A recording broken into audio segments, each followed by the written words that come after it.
Sami Zayn meets with Chad Gable and calls it an honor. Their match last week says, I haven't been pushed like that in a long time. And Gable is really down. He Zayn's like, what's wrong? It's like, I'm fine. And then finally he brings it out of Gable, who says, Sami, it just meant more to me. And Sami says, hey, that's unfair. I've got a family at home too. I've got people I've let down, and you don't get to tell me what matters in my life. And Gable just ends by stating, Sami, you can't beat Gunther. And he walks away.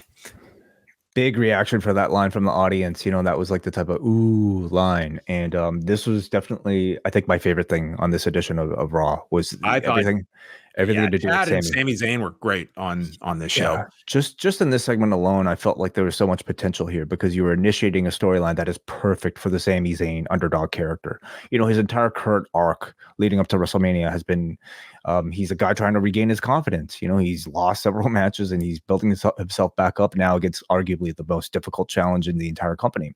So hearing it from a rival who, basically is vocalizing and putting the spotlight on that particular aspect of him, you can tell for the character is a soul-crushing type of line to hear. And I think it's such a perfect role for a character like Zayn's to overcome because he is one of the most relatable underdogs that I think you have here. And a guy who's able to so eloquently describe his and make you feel his emotions, especially when it comes to like a struggle on that sort of level.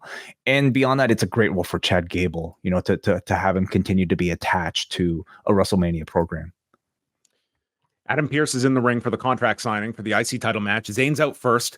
And even in the walkout, Zayn, I thought was excellent. Zayn comes out, he's like doing all his motions, playing to the crowd and everything. But like in between lifting his arms up and like, I don't know, yelling at either side of the stage, he gives a look like he doesn't believe in any of this stuff that he's doing. And then and he just got like this, this comment from Chad Gable, and it's affecting.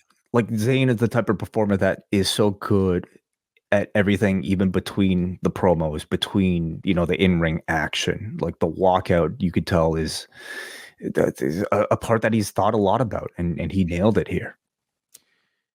And then the second best thing on Raw was Adam Pearce introducing Gunther, and I can confirm that Samantha Irvin's job is increasingly secure. Hard to replicate. Yeah. Gunther calls this the biggest and most important match ever for the Intercontinental title. And yet this guy here is dressed like all the bums in the audience. And it was great. Mm-hmm. Zayn calls him smug, and it's really pissing me off. I respect what you've done, but there's a lot of people that have not believed in me, that didn't believe I would make it to WWE or headline WrestleMania. Well, I ended the Usos record-setting tag title run. Now I'm going to end yours. Gunther thinks that he should listen to Chad Gable. The people cheer him, but they don't believe in you. I look into your eyes, Sami, and I know you don't believe it. And you're going to receive the beating of a lifetime. So keep on dreaming and believing, because your dreams will meet reality at WrestleMania. And as Gunther goes to leave, Zayn tells him to wait, and he walks up to him. Look into my eyes again and get a long look, because you're looking at the man that will take you down at WrestleMania. And Zayn storms out of the ring, and the camera follows him as he walks into the back. He walks past Gorilla and all the way into the backstage area, walks past R-Truth and Miz, who are with DIY. It was just this long, continuous shot. And then we went to the next scene of Miz and R-Truth, with the transition of Miz stating, that's the mindset we need to be in. Into sheer walk in. And we're still on this shot as we follow Miz and R-Truth in reverse as they come out for their entrance. This was like one of the most impressive production feats I have seen in WWE in forever. And I love that they're trying this stuff. And it was a really cool, like long, continuous shot that no one tripped.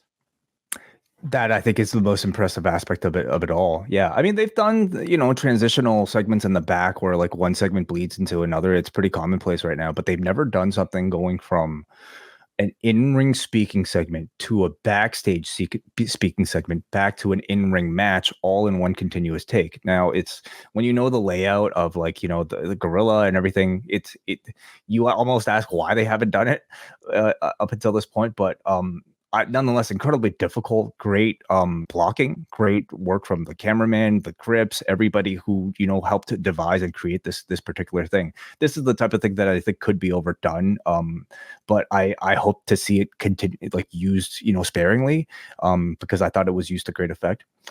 We should talk about maybe the actual segment itself. I thought no, let's just talk about the blocking. We can. I'd be happy to spend time, but like I find the Sami Zayn interaction with Gunther really interesting because, like, you know, we saw the scene with Chad Gable, and you know the walkout, you see it on his face right here. You know, he's a character full of self-doubt. Yet when you just simply hear his words, it's that sort of traditional Sami Zayn fiery, like full of confidence type of comeback. But the announcers after the segment are asking the question, you know, does Sami Zayn truly believe his words, or is he just trying to convince himself of what he's saying? And I find it pretty interesting because usually we are, as audiences, we kind of take like babyface promos for face value, especially when they're as spirited as Sami Zayn's. But we are being now encouraged to look beyond just maybe the energy of his words, and we're trying to, you know, we're being challenged to at least like be a bit more introspective in our analysis of like a babyface promo. Does the guy actually believe in it, or is he only, you know, saying it to mask whatever, you know, confidence issues he has? It's getting me really into this story in a way that I didn't expect. I hope he comes out on that final Raw before and just speaks in French right at the end.